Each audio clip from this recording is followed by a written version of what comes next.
Thank you for joining us for another episode of Boom and Bust. I'm your host, Tony Clement. I'm here at the News Forum where all voices matter. Well, just as the dust is settling in the U.S. Elections, we have our monthly panel. It's a great pleasure to have the Honorable Joe Oliver, former Minister of Finance and Minister of Natural Resources for the Government of Canada. And we have the Honorable Gary Marr, who not only was an Alberta cabinet minister, but served as the Alberta representative in Washington, D.C. And last but not the least, we have Sandra Pupatello, who, of course, served in the Ontario government as Minister of International Development and Trade and many other portfolios as well. Welcome to both of you, all of you. I better learn how to count. Obviously, we're here just after the big night, Tuesday night of November 5th, and the U.S. presidential and congressional and senatorial and gubernatorial elections, all of it happening on one day, of course. I'd love to go around the table and get your initial thoughts. Maybe start with you, Joe Oliver. What are you thinking about what happened in the U.S. On Tuesday? Well, it was a very consequential election, obviously, and it's going to have significant repercussions for the U.S. and around the world, not least for Canada.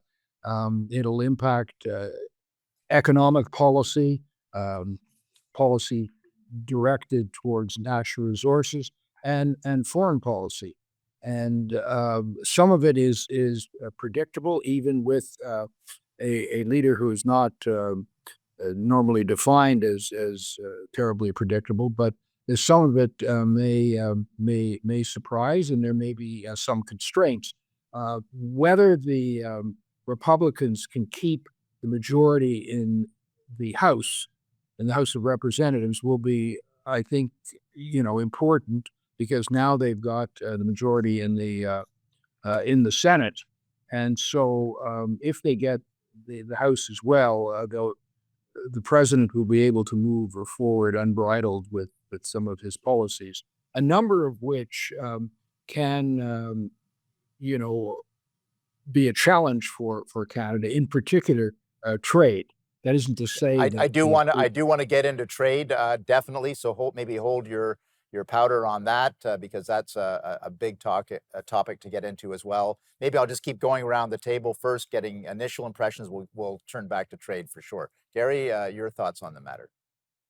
2024 has been a remarkable year in voting around the world, and it hasn't been kind to incumbents. You look at what happened in Britain, in Italy, in Germany, in Japan, in Australia.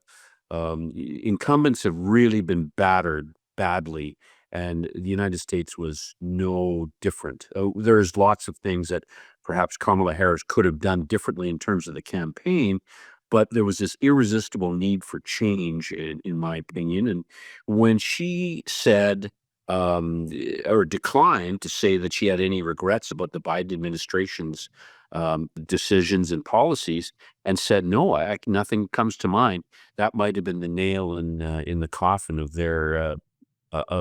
their campaign. I'd say overall, there's two things to note about this Trump administration that are the keys to understanding it and surviving it. The first one is that this is a second administration, as opposed to the first administration where people came into the cabinet. Right. Trump himself was ill prepared. There's now a group of people that are very well prepared. And the second point is related to the first one, and that would be to understand the Trump administration and survive it. We shouldn't follow the tweets. We should follow the papers and the people.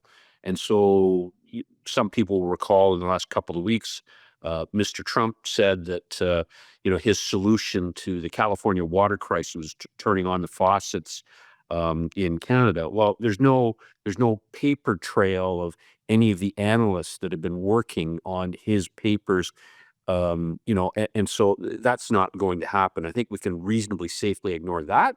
But Robert Lighthizer writing a piece on global-based tariffs, that's something we should take Right. seriously. We need to understand in order to survive the second Trump administration. Makes sense to me. Sandra Pupatello, We have 10 seconds before the break. Can you say? No, I'm just kidding. We'll take you up after the break, and then we'll carry on talk about trade policy as Joe wanted to as well. We'll be back after these messages.